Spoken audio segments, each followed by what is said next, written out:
12 juillet 1984. Cet amour merveilleux,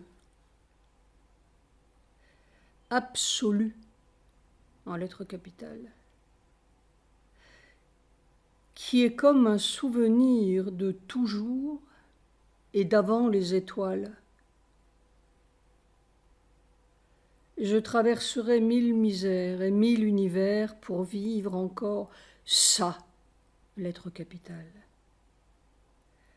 Mais peut-être que le temps est venu de vivre ça, sans les misères. Moi, je dis qu'il ne faut pas souffrir, disait Mère. Après-midi. Maintenant, le corps s'abandonne complètement à ce grand mouvement de houle. J'appelais cela le torrent bleu pour simplifier, mais un torrent donne l'idée d'une eau légère qui court. Cela n'a rien de léger et cela ne court pas. C'est vraiment comme une grande houle de puissance dense, italique, irrésistible, qui se gonfle, monte à l'assaut de la falaise, c'est-à-dire du corps, et le vide, on pourrait dire le rince, de tout ce qui est dedans, le projette au dehors et l'étale. Et ça recommence, indéfiniment. C'est d'une formidable densité, tout est rincé, toutes les cellules, toute la matière. Cela ne souffre aucune résistance, sinon tout casserait. Le corps s'abandonne au mystère, M majuscule. Il sait que cette grande houle, c'est Mère Sri Aurobindo. Cette vision d'hier, pourtant si fugitive et d'une simplicité tout à fait terre à terre, a produit un bouleversement profond dans tout l'être, comme une conversion radicale. Maintenant, il sait l'être capital. C'est une grâce merveilleuse, un apaisement profond. Soit, quand on sort de cette rincée, on se sent un peu étourdi, même une certaine tendance au vertige. Je l'ai remarqué assez souvent dans la forêt. Nuit. Plus l'abominable trou se creuse, plus la moindre petite chose devient dangereuse. Personne ne peut comprendre. Il faut être là pour comprendre. À peine un pas semble-t-il fait, que l'on reçoit un coup de matraque. C'était attendu. Je ne sais plus si je dirais encore que je traverserai 1000 misères. Et alors je mesure cruellement ce que Mère a pu sentir et ma propre inaptitude près d'elle. 13 juillet 1984. Je me souviens tellement de Mère. On est seul avec le suprême. Il faut en sortir par la bonne porte. Pas l'éternelle vieille mauvaise porte. Je connais 3 sortes d'illusions. L'illusion glacée, l'illusion brûlante et l'illusion vide. Je sais ce que je veux dire. C'est mon problème. Ce sont les 3 mauvaises portes. Elles débouchent toutes sur la mort. La 4e porte, c'est difficile. Il faut tout, en italique, regarder comme des vieilles affaires de poisson, P majuscule, le pire et le meilleur, entre guillemets. c'est-à-dire qu'il ne doit plus rester ni pire ni meilleur, mais seulement l'autre chose. J'ai l'impression d'être tellement blessé partout que je ne sais plus par où me prendre. Il faut devenir tout à fait immobile, lettre majuscule, comme devant les 3 assassins des canyons. C'est curieux. Ils étaient 3, comme les 3 illusions qui tuent. 14 juillet 1984. Cette vieille vie est constamment là, minute par minute, à vouloir vous peiner, vous tuer en fait, ou vous faire désirer la mort, comme un chat avec des griffes. Quand je dis chat, je suis encore gentil. C'est peut-être ce qu'il y a de plus difficile, cette lutte constante contre la peine. Et c'est le monde entier qui vous peine ou est peinant. La mort veut vous persuader qu'il n'y a pas d'autre issue. Tant que l'on joue son jeu, elle vous laisse vivre plus ou moins longtemps aimablement. Dès que l'on veut en sortir, elle devient très méchante. Alors je comprends. J'ouvre des yeux immenses. L'héroïsme de mère. On me fait descendre tous les degrés de la mort.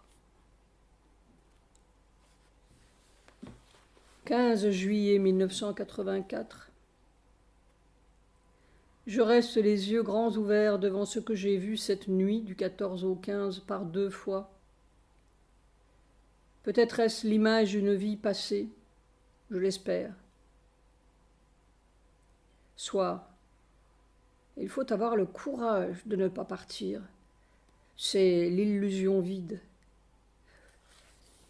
C'est tout simplement horrible. Seigneur, Seigneur, Seigneur, il n'y a que toi, autrement ce n'est pas possible. 16 juillet 1984, je veux lutter jusqu'au bout, je veux vivre pour la vie nouvelle, c'est le seul espoir, c'est le seul espoir. Pour la première fois depuis sa mort, en 1968, je crois, j'ai rencontré Bharatidi cette nuit, note de bas de page. Mère l'appréciait bien, bouddhiste et traductrice du pali et sanskrit de l'école française d'Extrême-Orient. Est-ce une coïncidence ? Elle m'accueillait avec un grand plaisir. Je rencontre toutes les illusions à vaincre. Tous les morts, entre guillemets, reviennent. Faire chaque pas sans en mourir, c'est tout ce que l'on peut dire. Un par un. Maintenant je saurai, si ou quand je ferai un pas nouveau, attention aux coups de matraque. Je ne doute bien que c'est notre propre sottise qui nous vaut les coups de matraque, mais où s'arrête ce notre propre ? Après-midi. J'avais l'impression, la sensation si aiguë d'être sur un chemin qui allait d'horreur en horreur, où il n'y avait plus que cruauté, C majuscule, mensonge, complications épouvantables, où l'on semblait soi-même un repère de fausseté et tout était perfide. Et je me disais, ou plutôt quelque chose criait en moi, mais il doit y avoir une simplicité divine derrière tout cela. Il doit y avoir une candeur pour qui le mal n'existe point. Il doit y avoir un sourire divin qui efface tout, change tout. C'est cela que je cherche. Je ne sais plus rien, je ne vois plus rien, et tout est comme une fondrière perfide, mais il doit y avoir ce simple sourire, cette merveille simple au fond, ce ça qu'on cherche, qu'on veut, dont on a tant besoin, ou qui est simplement et qui est simplement vérité, simplement amour, simplement bonté, simplement sourire, simplement simplicité. Voilà, c'est tout. Une crête aiguë, dirait mère. Soir. Ma douce a fait un dessin ce soir.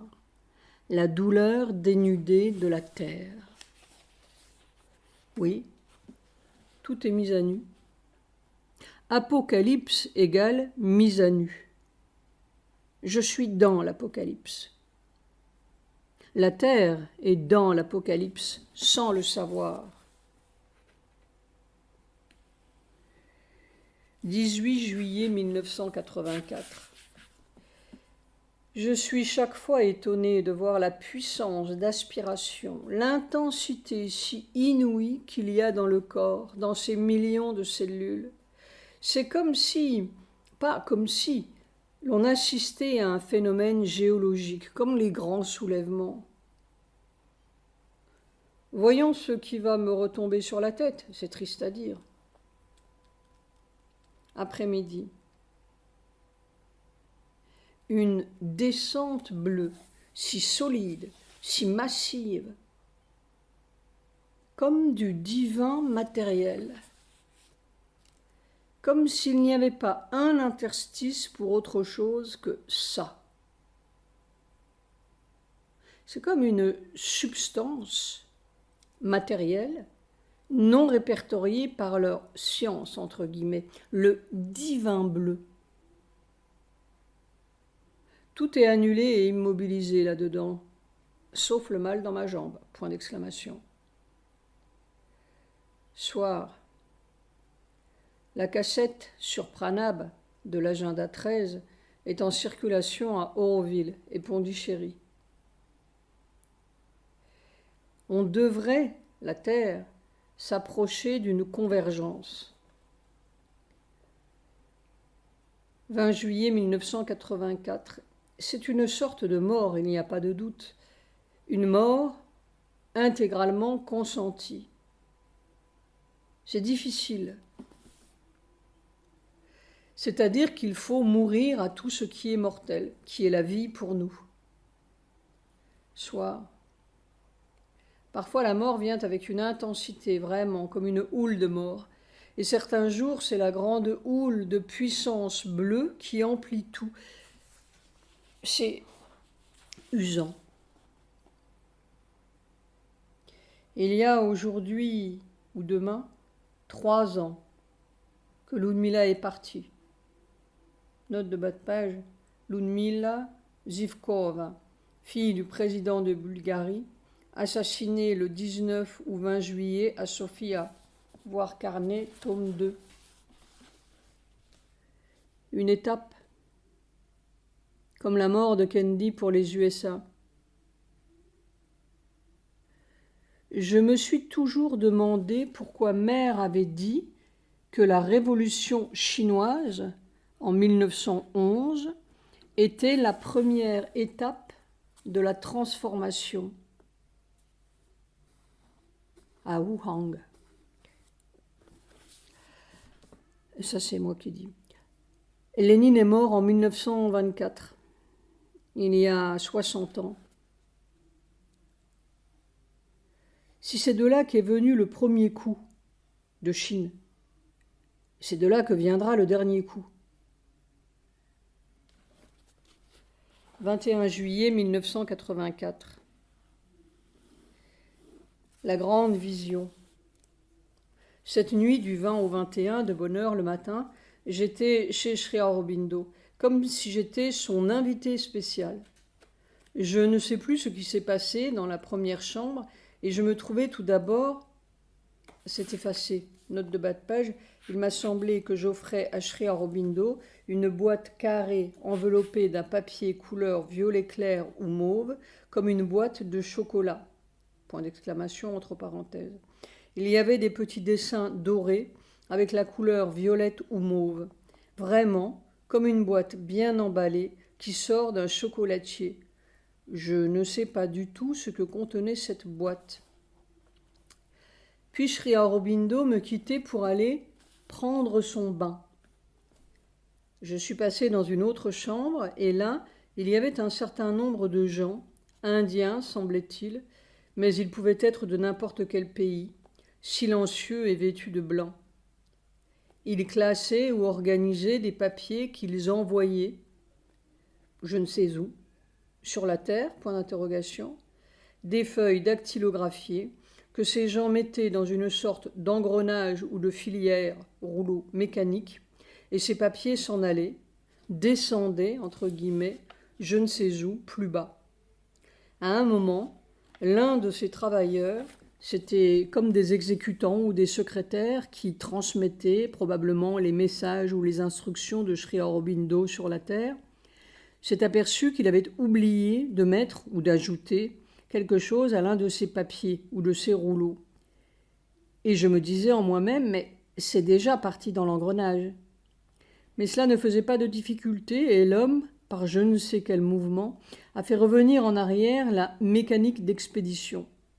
Et il m'a semblé qu'il soulignait en rouge un passage de ce papier particulier, puis cela repartait. Je regardais toute cette opération comme un témoin curieux et intéressé. Sujata était près de moi et elle regardait aussi. Puis Sri Aurobindo est arrivé. Il avait l'air très grand, vêtu d'une sorte de dhoti d'un blanc presque lumineux, si joli, si doux, comme aucun blanc sur la terre. C'était comme une cascade lumineuse sur ses épaules. J'étais censée être son invité et je devais aller prendre une tasse de thé avec lui. Point d'exclamation entre parenthèses. Comme Sri Aurobindo passait, je l'ai suivi. Et je tendais mon bras derrière moi pour faire signe à Sujata de me suivre. Mais Sujata n'a pas voulu, comme si elle sentait que je devais aller seule avec Sri Aurobindo. Nous sommes arrivés à une sorte de table semi-circulaire. Ah, j'oubliais.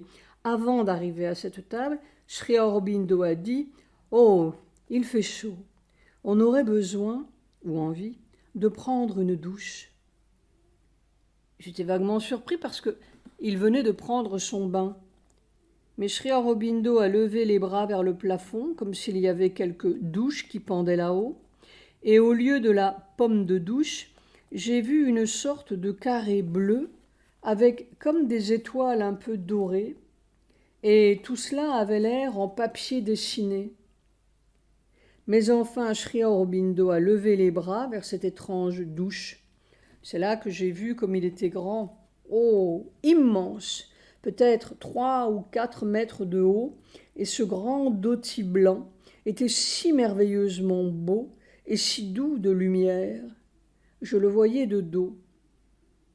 C'était divin. C'était le divin. Puis il a baissé les bras et repris son chemin vers la table, comme si cela suffisait. Ce n'était pas une table en bois, mais d'une sorte de métal, mat, un peu argenté mais pas brillant. Note de bas de page, maintenant que je regarde, la table avait la forme d'une petite lune et nous étions assis sur le côté convexe. Il y a un petit dessin, page 291. Il m'a semblé que Sri Aurobindo s'asseyait sur un drôle de truc, comme un tabouret haut, ce que l'on trouve dans les bars, mais en fer, et cela semblait pointu, enfin assez inconfortable. Mais c'était à peine aperçu par moi, juste une seconde, et je ne suis pas sûre si j'ai bien vu. Je me suis assis à sa gauche. Sur la table, il y avait divers objets que je ne saurais décrire. Il m'a semblé qu'il y avait aussi des petits gobelets d'étain, une sorte de sablier, je crois. Rien de tout cela n'avait l'air riche ou lumineux. C'était plutôt métallique, mais comme de l'étain. Soudain, Sri Aurobindo a déposé, dans les paumes de mes mains ouvertes, une sorte de collier en cordelette brun foncé, ou comme un fil de cuir brun foncé, comme de la terre très brune, au bout duquel pendait un petit bout de pierre vraiment de la pierre, gris-noir, une sorte de bout de granit qui avait un peu la forme de Ganesh avec son crâne ou sa couronne pointue. Mais ce n'était pas de la pierre taillée, c'était simplement un bout de pierre qui semblait avoir la forme de Ganesh avec un bout pointu et une base un peu large. Cette pierre gris-noir avait quelques reflets vaguement verts. Cela n'avait rien de brillant. Et en posant cet étrange collier ou pendentif dans mes mains, Sri Aurobindo a dit, en français, « Je te donne une réalisation ». Aussitôt, dans ma pensée, a jailli une question. Est-ce que c'est une réalisation pour la Terre ? Mais Sri Aurobindo regardait droit devant lui, je le voyais de profil à ma droite, l'air absorbé, presque sérieux ou grave, tout à fait immobile, sans me voir. Devant lui, c'était tout ouvert à l'infini. L'impression que cela dominait toute la terre. De nouveau, la question s'est précisée dans ma conscience. Voilà longtemps que je fais ce travail avec Mère. Et dans ce longtemps, il y avait le sentiment que ce n'était pas seulement cette vie-ci. Mais je n'ai pas osé poser ma question parce que je voyais Sri Aurobindo très absorbé et immobile, regardant droit devant lui. Devant lui, c'était tout ouvert et j'ai l'impression qu'il regardait très loin, un peu comme dans une tour de contrôle qui domine tous les horizons. Cette nuit aussi, Sujata m'a raconté qu'on lui donnait une paire de sandales neuves. Les deux lanières de la sandale étaient d'un très joli rouge vif, dit-elle. Peut-être que nos deux rêves, entre guillemets, se tiennent. J'ai l'impression que cette deuxième chambre où j'ai vu Sri Aurobindo est la chambre des affaires de la terre. Note de bas de page. Peut-être que le « il fait chaud » voulait dire que ça chauffe sur la terre. Mais je n'arrive pas à comprendre ce que signifie cette douche. Peut-être qu'il veut doucher la terre. Ce ne serait pas mal. La première chambre devait être plus privée. Ce bout de granit ressemblait exactement au granit gris-noir dont est fait le Shivalingam devant ma chambre. Note de bas de page, Shivalingam, l'une des représentations symboliques du dieu Shiva, ayant la forme d'une courte colonne, la colonne de feu à l'origine, comme de la même substance. Sur le visage de Sri Aurobindo, il y avait cette lumière bleue, comme lorsque je l'ai vu la première fois à Pondichéry. Je me demande si cette cascade blanche sur ses épaules n'est pas la lumière de mer ou le vêtement de mer. Soir. La grâce très réconfortante, c'est de voir et sentir que l'on participe à leur action. Quelquefois, je me dis que c'est beaucoup plus merveilleux qu'on le pense. 22 juillet 1984. Ce bleu massif de plus en plus, on se demande si l'on ne va pas entrer en fusion ou quoi, changer de composition. 23 juillet 1984. Le nectar est là. Quand le mélange mortel s'en va, reste le nectar pur, absolu, suprême. En s'en allant, la mort veut vous faire croire que vous allez à la mort, qu'on vous arrache à la vie, entre guillemets. On vous arrache à la mort, on vous arrache au mélange mortel. Reste le nectar. Pas des merveilles, une merveille pure, absolue, suprême, impensable. C'est là. C'est tout là. Tout est pareil, mais la mort est partie. Et alors ce nectar de toi. Oh, je comprends, je commence à comprendre dans tout mon corps. et ils l'ont mise dans la tombe. Le changement de composition, c'est la mort qui s'en va. C'est comme si je tenais le secret, c'est-à-dire qu'on me le fait vivre. Je sais qui est on. C'est la mort de la mort. Cela a commencé ce matin par une telle soif, comme si le corps était dévoré de soif, sans que je, entre guillemets, y soit pour rien. Vraiment, on assiste à un phénomène de la nature, N majuscule. Après-midi, vraiment, quelque chose se prépare si j'en juge par cette formidable cataracte de puissance bleue compacte qui descend et engloutit tout. Je n'ai jamais vu des densités pareilles. Mais c'est lui, elle, lettre capitale. Je sais. Le corps sait. 24 juillet 1984.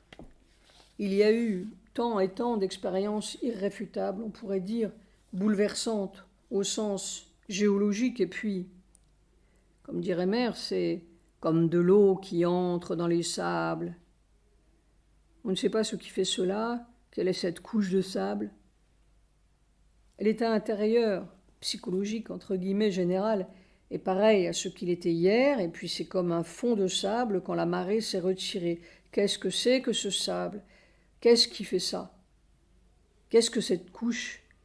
Les millénaires de marée pourraient passer là-dessus et ce serait toujours pareil, semble-t-il. Ce n'est pas que ce soit négatif ou contraire ou de mauvaise volonté, rien de psychologique là-dedans. C'est une espèce d'état sableux ou de couche qui est, ou semble être, constitutivement comme cela. Quelque chose dans la fabrication tout à fait matérielle du corps. Hier, le nectar jaillissait tout seul, sans que j'y sois pour rien. Aujourd'hui, c'est du sable et du sable, sans que j'y sois pour rien non plus. Et ce sentiment, ou cette sensation plutôt, que cela pourrait durer des siècles et des millénaires, comme cela, comme la plage des sables blancs sous Penthièvre. Le rocher, ça peut se casser, on le conçoit. Mais le sable, qu'est-ce que c'est que ce sable ? On peut se battre avec du roc, mais du sable, les millénaires peuvent passer. Après-midi. Pour faire un progrès sur un point, il faut en quelque sorte remuer tout l'univers. Cet après-midi, tout d'un coup, je me suis dit que je m'étais assis dans cette chambre avec ce travail il y a un peu plus de 2 ans. Et je reste en concentration active environ 5 heures par jour. Mais la concentration me suit partout. C'est-à-dire quelques 4000 heures là, dans ce bain. Un souffle dans l'éternité. Et un grain parmi les milliards d'êtres et de planètes. Bon. Il n'y a que la grâce suprême qui peut décider. Bien, c'est fait. Et c'est fait. Je ne sais même pas ce qui est à faire. Pourvu qu'il sache, lui, c'est tout ce qu'il faut. Ce soir, ma douce a fait un étrange petit dessin attrapé dans l'atmosphère. L'être nouveau qui fait fleurir la terre. Et c'est comme si cet être voulait dire quelque chose. Il est page 296, ce petit dessin magnifique. Curieusement, l'être nouveau que Sujata a dessiné a un crâne un peu pointu, comme le Ganesh de pierre que Sri Aurobindo m'a donné. Je n'ai pas raconté cette vision à Sujata.